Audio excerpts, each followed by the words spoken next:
그럼 진짜 왜 좋은지는 알고 있어야 되고, 또 가끔씩 이제 우리 손님들 중에서 여기 오셔서 토지 얘기만 하면 좋은데 꼭 아파트 얘기도 하고 다양한 얘기들을 하시잖아요. 그럴 때 우리가 어쨌든 그분들이 우리를 볼 때는 우리가 토지 전문가잖아요.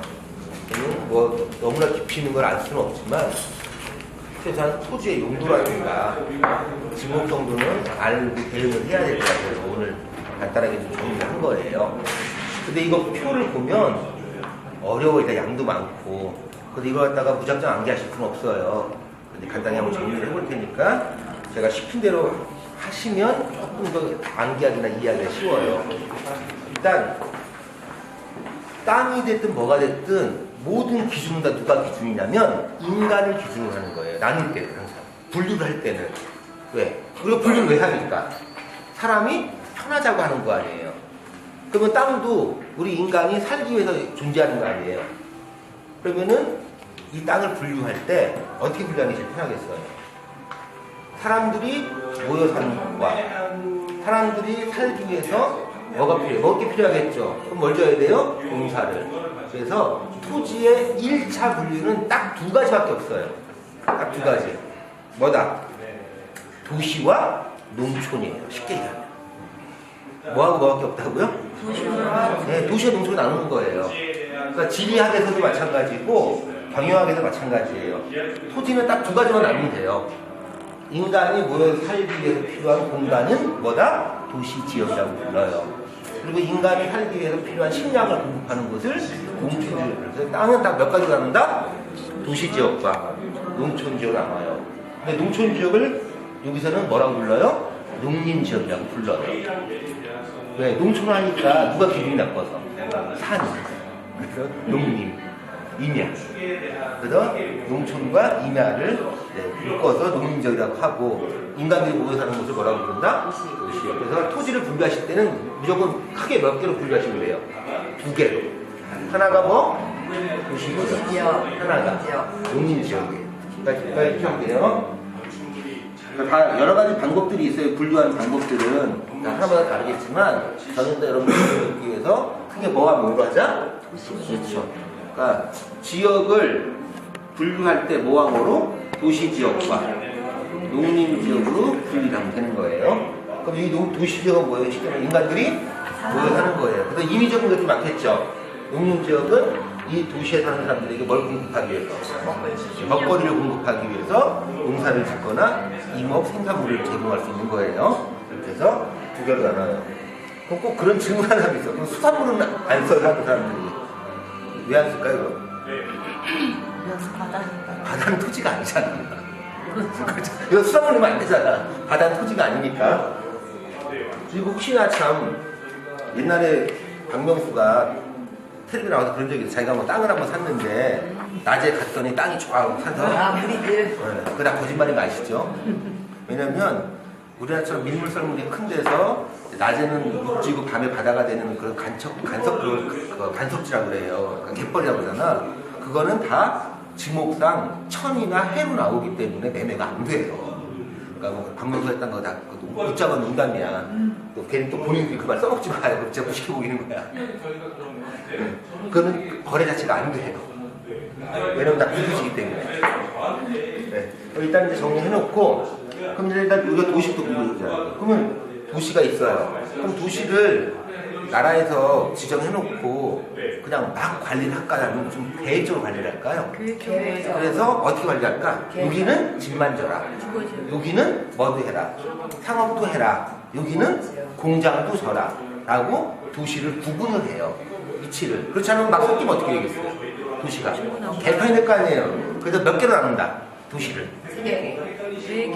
4개는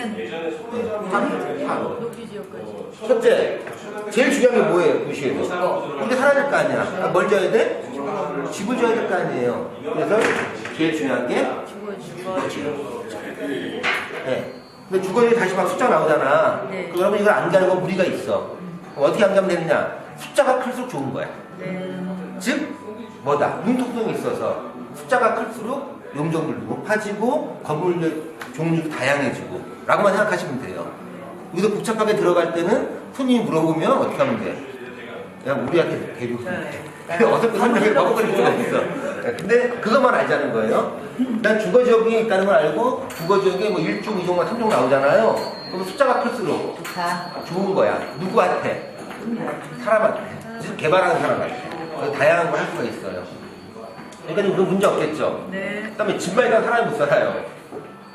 못 살잖아. 집이 있으면, 사람들이 사는 집이 있으면 그게 걸맞는 먹고 놀고 생산도 해야 되고 하겠죠. 그래서 여기에 서비스가 제공돼야 될 거 아니야. 그럼 뭐가 필요해요? 그렇죠. 상업이 필요할 거 아니에요. 그래서 상업시설이 또 있겠죠. 당연히 상업시설도 좋은 데가 있고 약간 떨어진 데가 있고, 예를 들어 아파트 단지 주변에는 그 동네 사람들 와야 되니까 일반 상업적으로 한다면, 도심의 한가운데에는 어때요? 여러 지역도 와야 되니까 좀 더 큰 건물이 있어야 되고 큰 서비스가 들어가야 되죠. 그래서 중심 상업적이 생기겠죠. 이런 식으로 나눠지면 돼요. 이것도 여러분들까지 기억은 못 하시면 되고 그냥 말로만 이해하시면 돼요. 그 다음, 이 주거지역에 사는 우리들이 서비스만 제공받으면 되는 게 아니라 뭐도 받아야 돼요. 물건도 받아야 되잖아. 그러니까 뭐가 필요해요? 생산시설이 필요하겠죠. 그래서 따로 뭐가 모여 있어야 된다? 공장들. 그래서 공업지역도 필요하겠죠. 네. 그러면 얘만 있어. 그럼 도시가 어떨까요? 삭막해. 그리고 뭐가 쪄서 공해, 오염. 당연히 뭐가 필요해요? 그렇죠, 녹지공간. 근데 이 녹지공간은 옛날에는 별로였어요. 녹지공간 많은 게 왜 개발이 안 되고 사람들이 또 녹지공간을 별로 좋아하지 않았어요. 옛날 사람들은. 네, 본인들이 시골에 살았기 때문에. 근데 요즘은 뭐가 그렇게 중요해졌어요? 녹지가. 네, 그래서 친환경. 그러다 보니까 녹지 비율이 높을수록 좋은 도시예요. 그래서 유럽에 특히 어디? 스위스 같은 알프스 산맥 주변의 도시들은 녹지 비율이 보통 30%가 넘어요. 그래서 보통 우리 알프스에 있는 도시 사진들 보면 주거지역 속에 숲이 있는 게 아니야. 공원 속에 집이 있고 숲 속에 집이 있는 것처럼 보이잖아요. 근데 걔네들도 녹지율이 30%밖에 안 돼요. 근데 이 세종은 몇 프로야, 이 녹지율이? 52%. 홍해 도시예요. 지구상에서 유일하게 녹지율이 50%. 왜 가능하다? 계획 도시입니다. 그렇게 해서 되게 아름다운 도시가 바로 우리 세종의 행복청이에요. 행복도시. 그렇게 해서 도시 지역은 몇 개로 나누면 된다. 네. 그런데 이 녹지 지역은 국가 정책상 언제든지 주거지역으로 변할 여지가 있다. 그래서 토지 투자하시는 분들이 자연 녹지를 좋아해요. 왜? 녹지라는 건 원래는 뭐예요? 환경 보호를 위해서 녹지 공간을 만든 거야. 근데 만약에 도시가 생각보다 원래 계획은 인구 100만 명짜리 도시였는데 갑자기 어떤 이유로 몰라도 인구가 늘어서 200만, 300만이 돼요. 그럼 도시가 커질 수밖에 없잖아요. 그럴 때 행정구역을 넓히는 건 힘들어요. 타 지역과 이해관계 때문에. 그러면은 그 안에서 빈 공간을 개발을 시켜야 될 거 아니에요. 그때 제일 먼저 고려되는 게 어디다? 녹지예요. 그래서 특히 어디? 자연녹지. 그래서 자연녹지는 되게 매력 있는 땅이에요. 투자하기로는. 물론 근데 안 풀리면 뒤지는 거지 뭐. 네. 근데 어쨌든 모든 땅은 다 건축을 할 수도 있게 돼 있죠. 여기 보시면 건폐율은 다 나오죠. 근데 여기 녹지 보시면 어때요? 20%잖아. 근데 취락지구 지정되면 높아진다고 그러죠. 그러니까 취락지구 지정될 가능성이 있다는 뜻이 뭐예요? 바로 도시가 커졌을 때, 도심이 커졌을 때 어디를 갖다 풀어야 된다? 녹지를. 근데 이 녹지는 그린벨트가 아니에요. 그거 오해하시면 안 돼요. 그린벨트 풀릴 생각하고 전혀 관계가 없는데 꼭 그런 놈들이 있어. 자연녹지 같은 경우는 되게 해제될 확률이 높은 땅이에요. 도시 안에 있고 도시에 인구가 늘거나 혹은 우리 수도권처럼 아파트 투기가 막 일어나고 했을 때 어쩔 수 없이 뭘 개발해야 돼요. 신도시 개발에 아파트 공급해야 되죠. 그럴 때 주로 푸는 땅이 어디예요? 그래요. 근데 우리 세종처럼 계획된 도시 안에서는 처음부터 인구 증가라든가 여러 가지 다 고려해서 도시 만들었잖아요. 그러니까 이런 거 풀릴 확률이 없어요.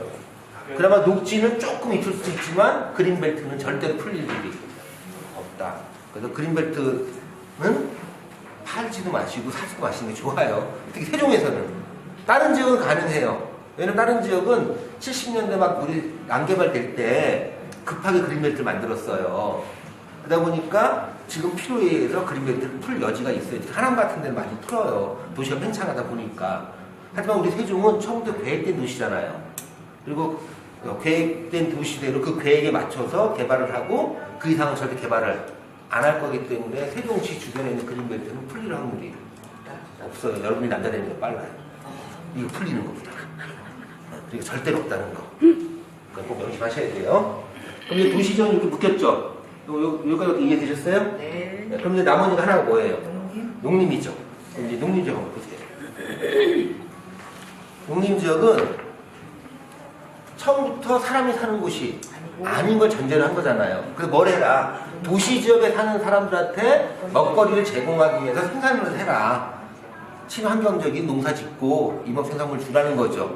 그러니까 여기는 원칙적으로 인위적인 건축물 같은 게 들어오면 돼야 안 돼요. 안 되는 거예요. 그래서 농림지역은 원래 집도 지으면 안 되는 거고 건물도 지으면 안 되는 거예요. 네. 그래서 우리가 알고 있는 농림지역은 뭐로만 써야 돼요? 먹거리 농사. 네, 농사만 져야 되는 농림지역의 이름 그대로. 그런데 이 농림지역에 예외적으로 뭘 할 수 있는 것들이 있어요. 뭐냐면 공공시설. 그러니까 예를 들어서 내가 건물을 져야 돼. 그럼 당연히 도시지역에 져야 되죠. 도시지역은 뭐가 비싸요? 땅값이 당연히 비쌀 거 아니에요. 근데 공공시설물들은 이익이 생겨요, 안 생겨요? 그러니까 비싼 데다가 건물을 짓고 하면은 운영을 못하겠죠. 그래서 공공이익과 관련된 시설들은 예외적으로 농림지역에 질 수가 있어요. 대표적인 게 뭐 있어요? 체육시설 같은 거.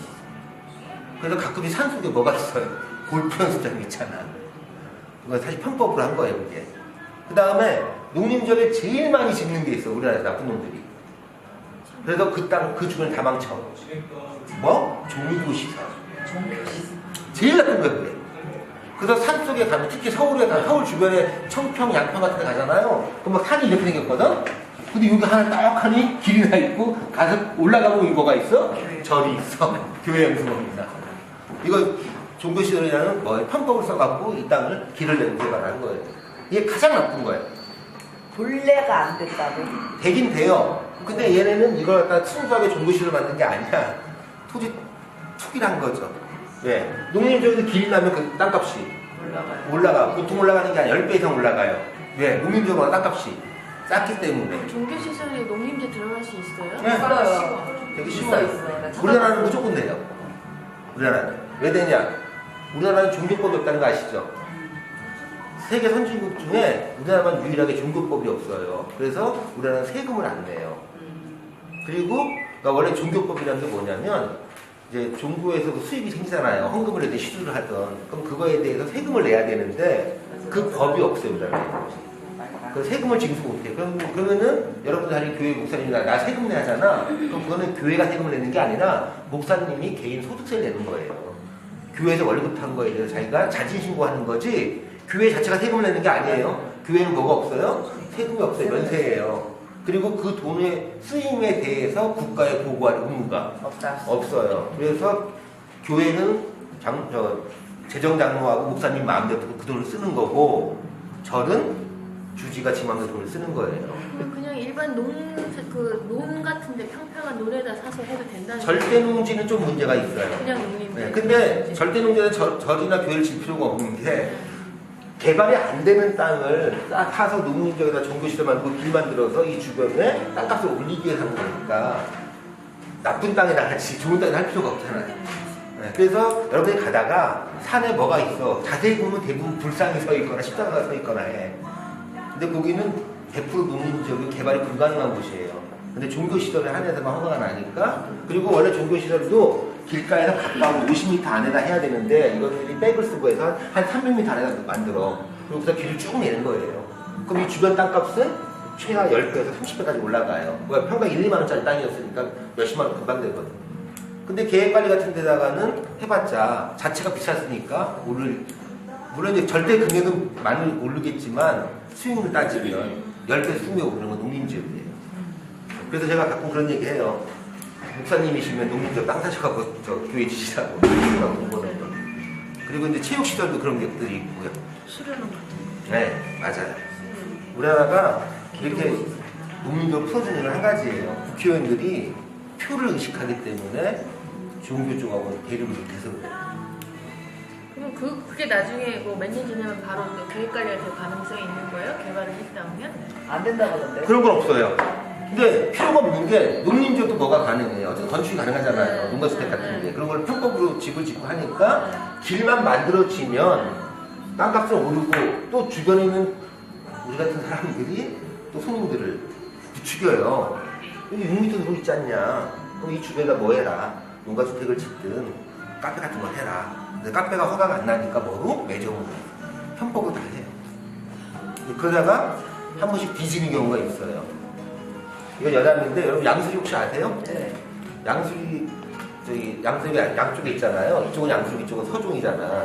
양수리 쪽이 더 좋아요. 향이 뷰도 좋고. 양수리 쪽에 가다 보면은 커피숍들이 엄청 많았어요. 그리고 다 장사가 진짜 잘 됐어. 근데 거기에 뷰포인트라는 가게가 하나 있는데 이 주인세계가 꼴통이야. 그래갖고 옆에 있는 이제 가게를 죽이려고 장사 잘 되니까 민원을 만든 거야. 뭘 했냐면 저기가 수자원 보호구역이다. 팔당 때문에 앞에 양수리가 팔당 때문에 있는 데 있으니까. 근데 얘네가 다 매점으로 허가를 낸 거예요.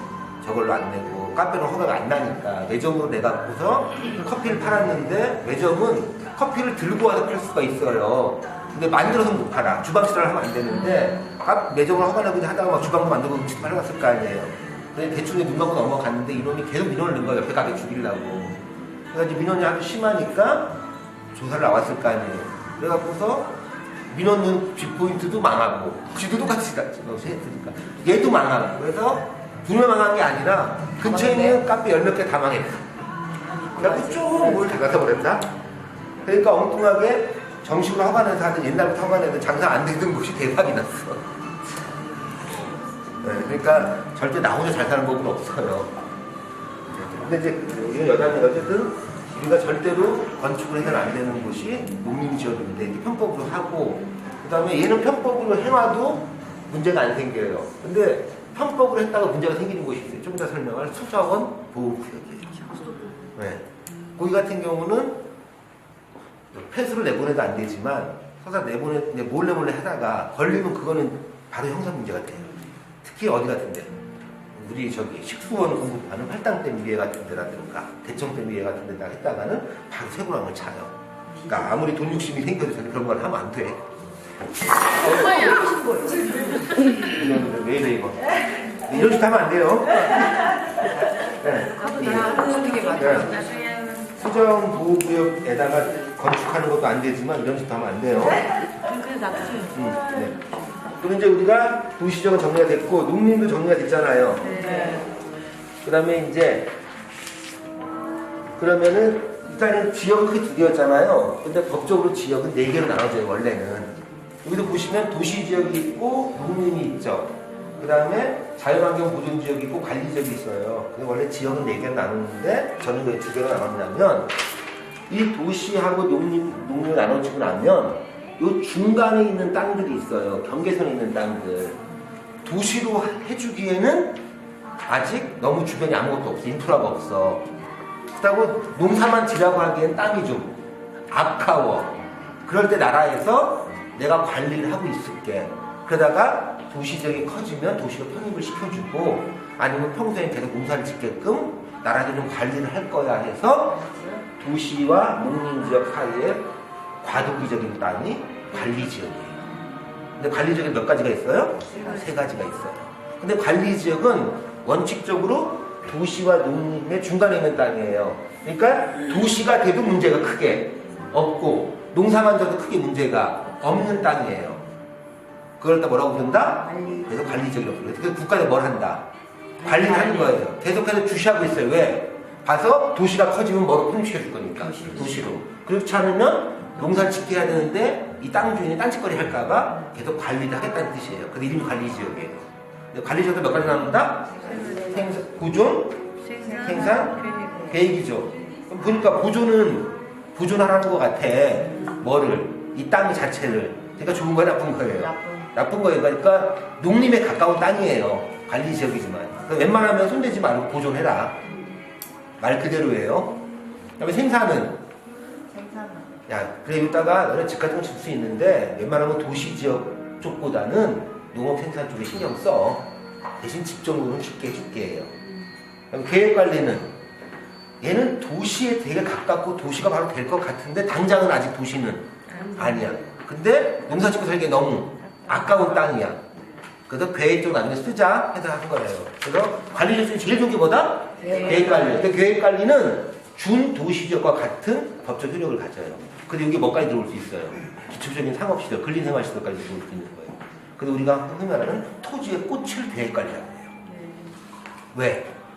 제일 좋은 건 사실 도시지역이겠죠. 근데 얘는 뭐가 너무 비싸니까. 땅값이 도저히 비싸니까 일반 사람들이 투자를 할 수가 없어요. 그리고 대부분 분들이 투자를 한다면 이 농림적, 뭐다, 비도시 지역 땅을 찾잖아요. 거기서 가장 좋은 계획관리. 그리고 우리 무조건 토지의 꽃을 계획관리를 하는 겁니다. 그래서 계획관리는 어때요? 용적률, 건폐율. 건폐율이 40%잖아요. 그러면 40%가 됐다는 건 바닥 면적이 넓다는 얘기잖아요. 뭘 하기 위해서? 근린생활시설을 하기 위해는 바닥 면적이 넓어야 돼요. 우리가 카페 같은 거 1층에 손님이 많지 2층을 높이는 건 달라지잖아요. 그래서 여기에는 근린생활시설에 들어올 수 있는 가장 좋은 땅이에요. 그리고 토지의 꽃은 뭐다? 계획관리. 그러면 계획관리 하는 땅값이 비싸겠죠. 그럼 비싸고 내력적인 건 뭐다? 계속해서 개발될 여지가 제일 많으니까 비싸도 계속 비쌀 여지가 있다는 거예요.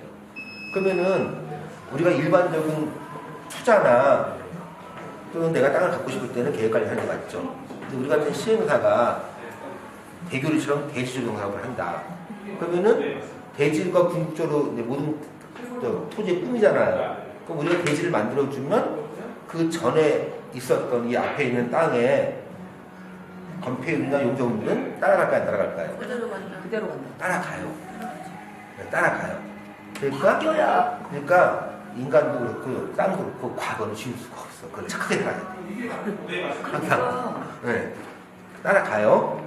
그러면 만약에 우리가 상업지를 만든다고 하면 고종관리나 생산관리를 대지로 바꾸는 건 의미가 없죠. 네, 건폐율 같은 게 적으니까. 그럼 당연히 계획관리 개발해야 되겠죠. 근데 계획관리 원래 땅값이 비쌌으니까 우리가 수단이 그 땅을 비싸게 사서 각종 비용을 들여서 인허가 내고 해서 해도 우리가 먹을 게 없어요. 네, 우리가 마진 많이 붙이면 사는 사람이 부담스럽고 그 사람이 또 먹을 게 없으니까. 근데 우리는 대지조정 사업을 할 때는 전제가 붙죠. 전원주택 부지라는. 그러면 전원주택은 상업시설이 아니니까 밑에 있는 바닥면적 같은 거 넓을 필요 크게 없죠. 그래서 적어도 내가 바닥 면적을 한 3, 40평을 확보하면 전원주택 짓는 아무 이상이 없잖아요. 그러니까 우리 같은 업자들은 당연히 어떤 땅을 찾아서 대지조정 사업을 해야 된다. 보존관리나 생산관리를 찾아야 되는 거예요.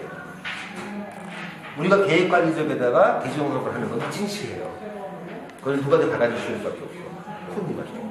근데 손님도 우리 대지조정 사업에 땅을 사는 대부분의 이유가 전원주택을 짓기 위해서인데 계획관리에다 비싼 돈을 할 필요가 없는 거예요.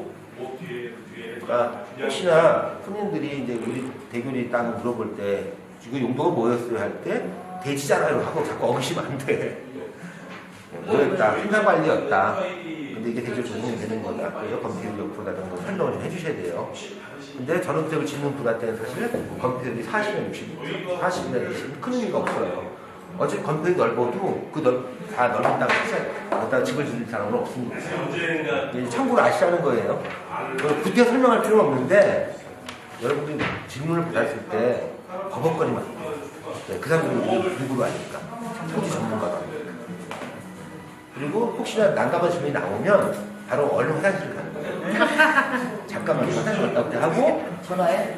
아니면 이거 와. 전화해야 돼. 그래야 돼. 거기서 버벅거리고 신뢰를 잃는 순간 끝나는 거예요. 입장 바꿔보자고.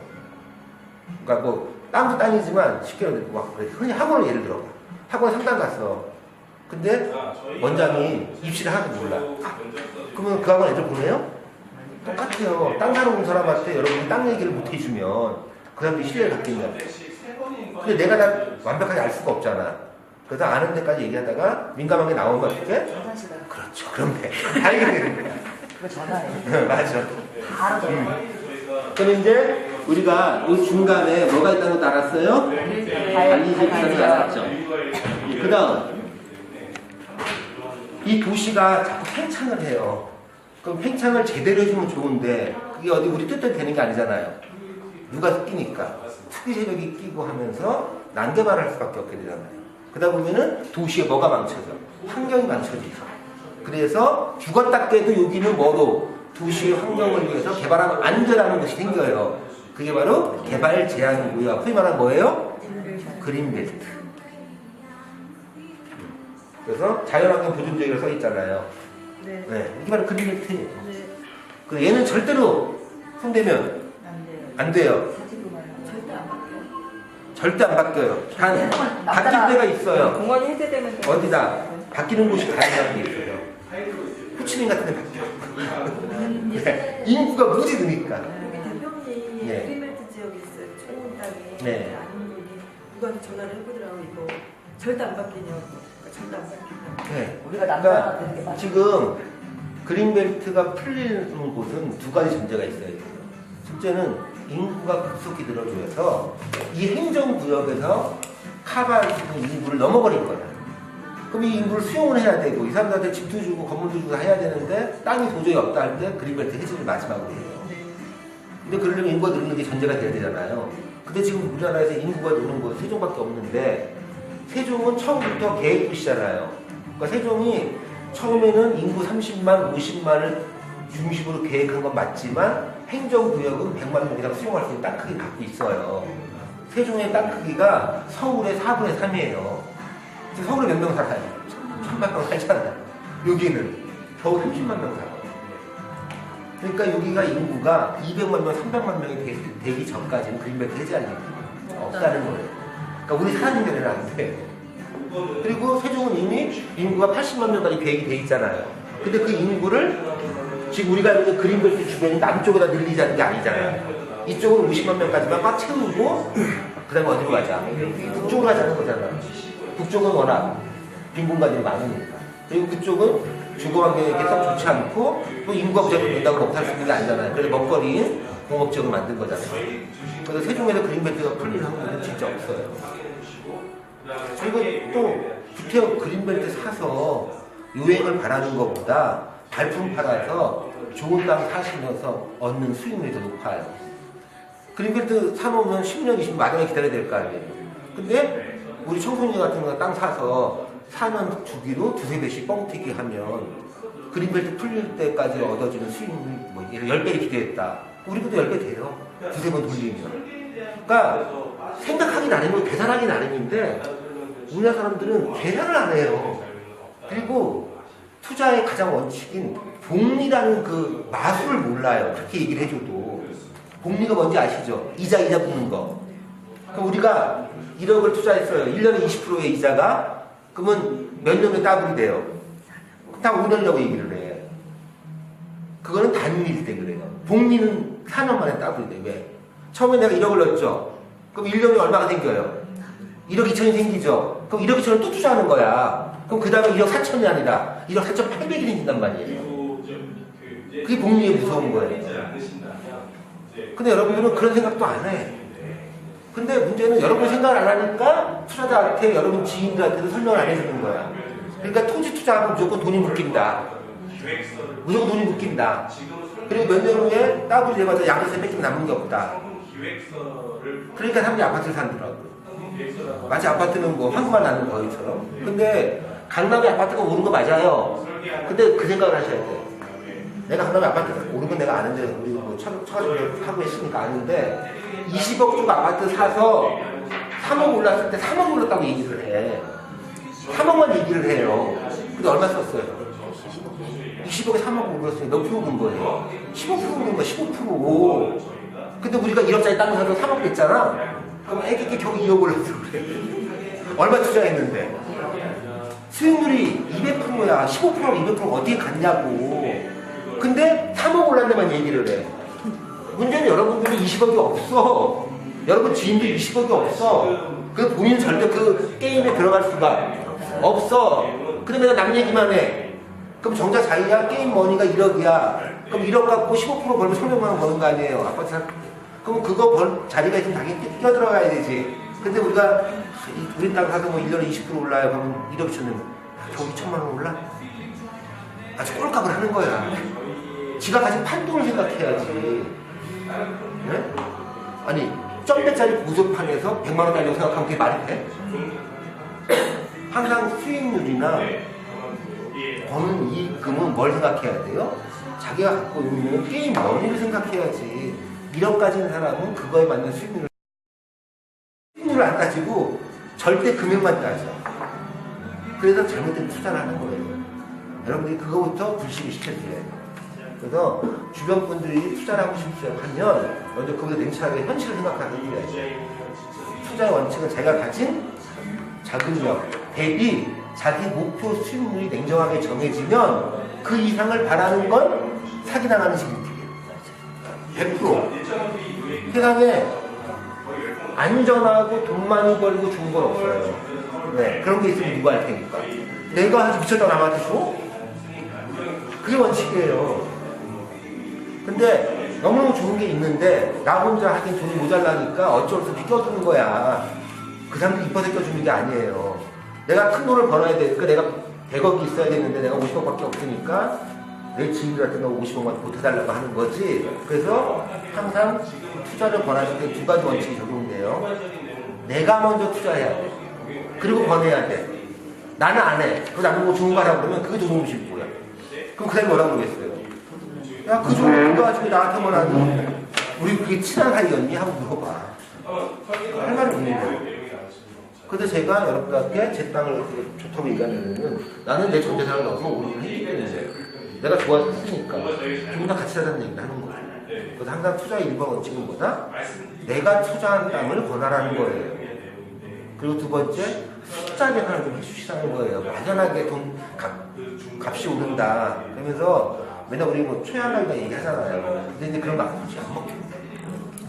뭐 100배 됐어. 그 옛날 얘기야. 지금 100배 안 돼. 근데 그리고 난 궁금한 게 있어. 진짜 그거 평당 2천만 원에 거래돼요? 네, 가격만 올라가요. 그러니까 우리 그러면 이제 냉정해지자고. 왜? 우리 고객이나 우리 지인들은 바보들이에요. 나를 배울 만큼 배웠고 알 만큼 아는 분들이에요. 그리고 더 정확히 냉정하게 얘기하면 나보다 잘난 사람이야. 왜? 나보다 더 많으니까. 근데 그런 사람을 상대로 하면서 말도 안 되는 얘기 하지 말자는 거야. 적어도 그 사람이 수긍할 정도는 돼야 될 거 아니에요. 뭐 세종 땅 수억 올랐다.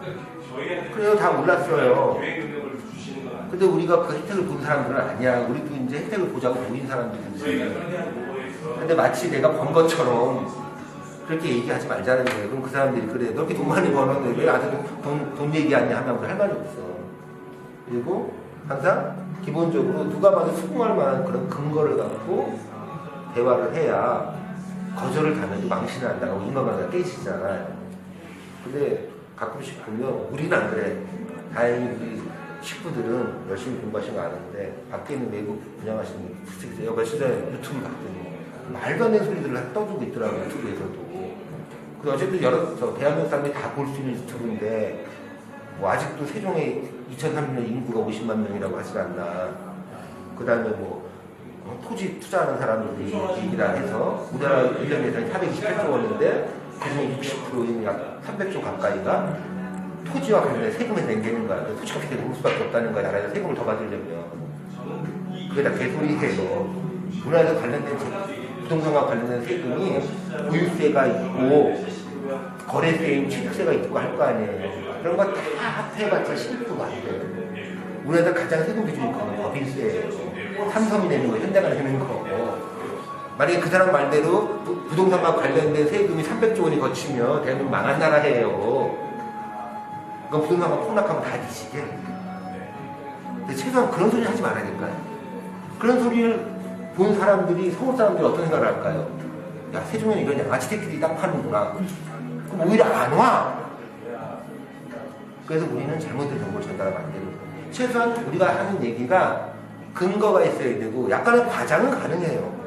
그래서 뭐 초양각이 2천만 원 했는데 호가는 2천만 원, 실제로 한 1천만 원 거래됐나 보지 해도 어제 예전에 뭐 몇십만 원이었다니까 많이 올랐구나라고 인정을 할 거 아니에요. 근데 아무 근거도 없는 말도 안 되는 소리를 하면 안 된다는 거예요. 그건 나만만 하는 게 아니라 세종 전체를 망가뜨리는 거죠. 그래서 여러분들이 자꾸 이제 말이 옆으로 흘러갔는데 항상 이제 우리가 이것도 우리의 직업이잖아요. 소위 말하는 직업은 프로의식을 가져야 된다고 하잖아요. 그래서 많이도 아니고 진짜 조금만 공부하시고 우리가 얘기하는 것들에 대한 근거는 갖자는 얘기예요. 네, 마무리 빨리 할게요. 그러면 지금 우리가 도시지역 했고 농림지역 했죠. 그 다음에 중간에 관리지역 설명했고 전체에 대한 뭘 했어요. 이제 난개발 막기 위한 뭐가 있었다? 그린벨트, 자연환경 보호구 이렇게 해서 총 몇 개다? 4개. 네. 그러니까 지역은 몇 개로 나누면 되는 거예요? 4개. 마지막 정리.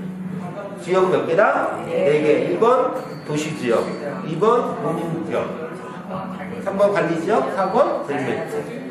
이거예요. 근데 이 안에 땅은 속해 있는데 어떤 특수 목적을 위해서 뭐 하려다 보니까 국가에서 도시지역이야 뭐 할 수도 없고 농림이라고 할 수도 없는 애매한 지역들이 생겨요. 이제 국가가 이걸 개발하려다 보니까. 그래서 기타 지역이라는 게 생겨요. 여기 보시면 특수 목적을 가진 땅들이죠. 이거는 이름 그대로 가면 돼요. 네. 그러면은 국가산업단지 이번에 세종시에서 위치했잖아요. 그러면은 이거는 일반 지역이 아니다. 특수 목적을 가진 임의적인 거죠. 그럼 이걸 갖다가 도시지역에서 만들 수도 있고 농림지역에서 만들 수 있겠죠. 그러니까 지역 구분에서 빠져버려야 되는 거예요. 그런 지역이 생기는 거예요. 그러니까 총 몇 개를 나누는데 5개. 도시지역, 농림지역, 관리지역, 그린벨트, 기타지역만 아시면 돼요. 그다음에 나머지 디테일한 것들은 이 말 뜻 자체가 포함돼요. 그 다음에 그러면 이런 지역 중에서 절대로 사면 안 되는 땅, 하나도 안 되는 땅이 뭐다? 하고 기타 지역 중에서 수자원 보호지역. 이건 죽음이에요. 이거 사는 순간 죽음. 하지도 못해. 프랑보이 부부와 여기는 할아버지는 풀도 갔다 오면 어떻게 돼? 세고납자. 아니 신고한다. 신고 안 하면 괜찮아. 그럼 뒤져. 맞아요. 네. 그리고 기타 지역은 보면 우리 개인이 할 수 있는 땅들이 아니에요. 그리고 이거는 무조건 내가 우리 땅을 갖고 있다 예정지에. 그럼 뭐가 돼요? 수용이 돼. 그럼 진짜 좋은 건 수용되는 게 아니야. 수용되는 땅 바로 옆자리에 있는 땅이 제일 좋은 땅이야. 실제로요, 세종도 옛날에 원주민도 돈 많이 벌었다고 하잖아요. 그래서 내막을 자제하시는 게 아니에요. 수용된 분들은 LH에서 20만 원씩 못 받았어. 근데 수용되지 않은 옆에 땅 가진 사람이 몇 개를 검토해요. 그래서 땅을 진짜 잘 사는 사람들은 수용된 땅 옆에 땅을 사야 돼. 수용짓 하면 안 돼요. 물론 요즘 많이 좋아진 건 맞아요. 옛날에 수용을 할 때 나라에서 그냥 공시지가에다 곱하기 몇 해라고 줬는데 지금 그렇게 안 해요. 그건 좀 아셔야 돼요. 왜냐면 이 동네에 수용하는 분들이 워낙 많더라고. 그거 어떻게 하냐면 나라에서 수용할 금액을 정해주는데 내가 불복을 했다. 그래서 소송을 내잖아요. 그러면은 나라에서 지정하는 감정회사가 있고 내가 지정하는 감정회사가 있고 그 다음에 뺑뺑이 돌려서 감정회사가 지정이 돼서 그 세 개가 감정을 해요. 그리고 그 세 개의 평균 값으로 보상을 해줘. 그러니까 되게 좋아졌어요. 그게 보상을. 그 보상 금액에 차이가 있어요? 있죠. 그러니까 예를 들어서 나라에서 야 너 평균 410 줄게 땅 수용해. 근데 나 싫어. 억울해. 내가 이거 400밖에 안 할 것 같으니까 나 그냥 너 수용 못해. 하면 소송을 하게 돼 있어요. 그래서 소송하면 법에서 판결을 해줘요. 뭐 400에 하라, 380에 해라, 500에 하라. 그러니까 수용 누구 돼야 되는데 그러니까 수용 자체는 번복이 안 돼요. 근데 수용 금액 갖고 싸우는 거잖아요. 그럴 때 불복 소송을 내면 법원에서 지정을 해줘요. 그러니까 당신이 감정회사 하나 들이대. 그 다음에 나라에서 감정회사 하나 들이대요. 감정회사가 많잖아요. 그 다음에 법원에서 뺑뺑이 돌려갖고 하나를 지정해. 그 세 개가 각각 감정을 하는 거예요, 그 땅을. 그럼 가격이 나올 거 아니에요. 400, 500, 600 나왔다. 그럼 평균이 500이잖아요. 500으로 정해준 거예요. 그래서 많이 공평해졌어요. 이런 것들은 좀 아시면 대화하기가 좀 쉬워지니까. 그 감정평가할 때는 그 거래된 것도 많이 반영이 되는 거죠? 주변에 네. 거래된 거. 근데 이제 토지 감정은 되게 냉정하게 감정을 해요. 미래 가치는 안 따져줘요. 그래서 우리 땅도 감정을 했을 거 아니에요. 우리 대주공사업 감정을. 그때 원형지 감정하고 대지가 되는 감정가가 어떨까요? 네. 우리 거 감정을 했어요. 신탁을 하려면 감정을 해야 그랬더니 3배 차이가 나요. 그래서 원형지가 100억이었어요. 그러면 이거 대지공사업 끝났을 때 감정가가 얼마였더니 310억이 나왔어요. 그러니까 토지는 개발되면 올라가요. 근데 우리가 대출을 받을 때는 100억으로 대출을 했죠. 현재는 8개월 후에는 뭐로 해주는데 310억으로 해줍니다. 그래서 제가 여러분한테 우리 토지 산 분들이 잔금을 대출을 치를 수 있는 겁니다. 값어치가 올라갈 때. 값어치가 올라가면 감정가도 올라가고 대출이 올라가요. 그래서 우리 땅은 팔기가 좋다는 거예요. 네. 우리가 그 기존에 계획관리 같은 원형지주를 사고 팔 때는 대출이 거의 안 나와요. 근데 얘는 확정이 된 거고 감정가가 은행도 다 인정을 하기 때문에 대출도 되고 또 신탁이 관리사니까 계약금, 중도금 그런 식으로 자금을 갖다가 동원할 수 있고 시간을 충분히 주잖아요. 마치 아파트 분양처럼. 그러니까 우리 땅의 필지가 평균 4억이라고 해도 우리 고객은 4억이 다 필요 없어요. 일단 계약금 10% 넣고 한 달이나 두 달 사이에 한 7, 8천 도 넣고 또 한두 달이라도 넣고 그다음에 잘못 대출 받고 그리고 농구하는 시기도 중도금 납입 시기도 유연하게 갈 된다는 거예요. 최대한 누구 입장에서 투자자 입장에서 그래야 또 우리가 영업하기 편하니까 어쨌든 최대한 편의를 보고 할 거니까요. 주변에 투자자분들 생기면 혼자 끙끙거리지 마시고 머리가 때문에 하시죠.